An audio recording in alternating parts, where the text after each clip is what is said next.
10 falan oradaydı. Peki ये लंबी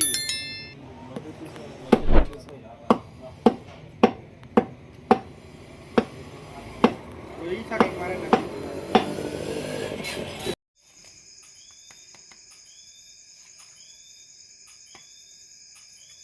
உப்பு தேவையான அளவு.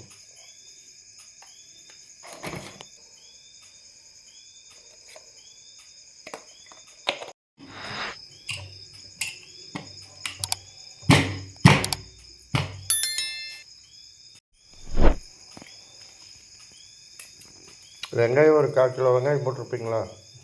ஒரு 200 கிராம். 150 200. இப்போ இந்த 3/4 கிலோ கறிக்கு எத்தனை வரமிளகா போடுறீங்க? ஒரு 5 மிளகா இல்லைனா 6 மிளகா போடணும். காரம் வேணும்னா அதுக்கு மேலே மிளகா அப்படி போட்டுருக்கீங்க. அவருக்கு காரம் ஆகாத.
மாமாவோட சமையல் எப்படி இருக்குன்னு பார்த்துக்கோ.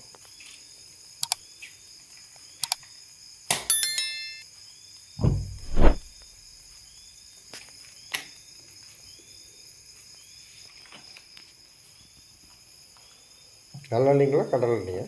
கடல் எண்ணெய்.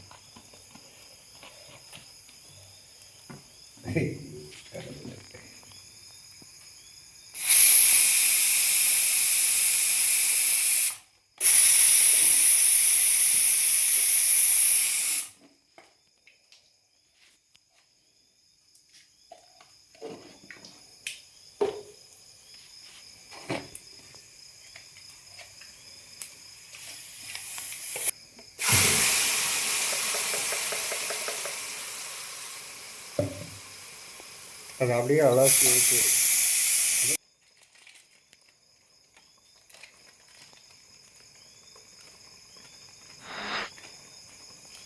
கறி மசாலாங்களா? அப்புறம் பேட்டரி எனக்கு இங்கே வைப்பீங்க. அங்கே தான் ஜாஸ்தி போடுறோம் அங்கே வச்சுக்கிறது. கறி வச்சுருக்கு.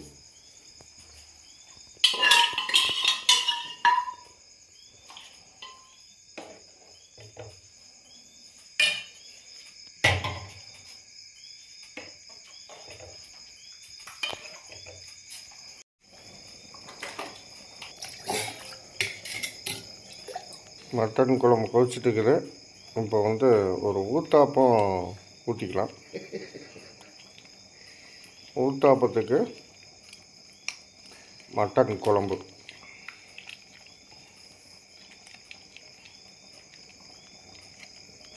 இன்னும் சூடே ஆகலையாட்டுருக்குது. நல்லா அது கொஞ்சம் தீ எரிஞ்சு இன்னுமே நல்லா கல் சூடாகல பாருங்க. கல் தோசை, ஈரோடு கல் தோசை. ஈரோடு கல் தோசை. ஆமாம், ஈரோடு கல் தோசைக்கு மட்டன் குழம்பு. கெல்டாட்டு கறி குழம்பா. அதுதான் வந்து நல்ல இலை ஆட்டு கறி குழம்பு வந்து இட்லிக்கு தான் ஆகு. கெல்டாட்டு கறி குழம்பு வந்து தோசைக்கு, சாப்பாட்டில் பிணைஞ்சு சாப்பிட்றதுக்கு பண்ணிக்கலாம்.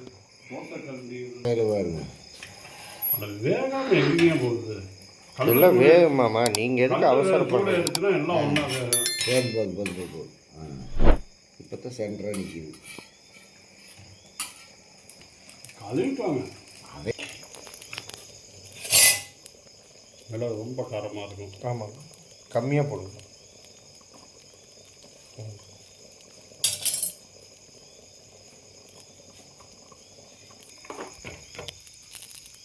மிளகுத்தூள் போட்டாச்சு, ஆஃப் பண்ணிடலாம்.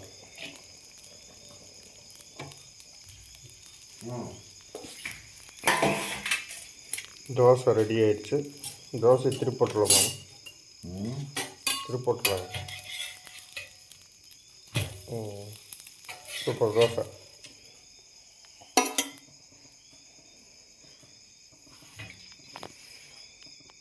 எண்ணெய் ஊற்றணும்னா பிடிச்சிடும். புதுக்கல் பழக வரைக்கும் இருக்கணும்.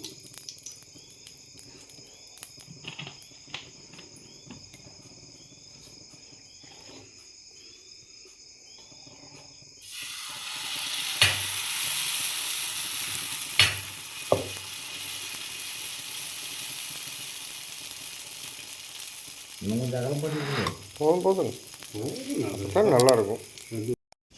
தோசைக்கு மட்டன் குழம்பு இதே மாதிரி செஞ்சு பாருங்கள். நன்றி, வணக்கம்.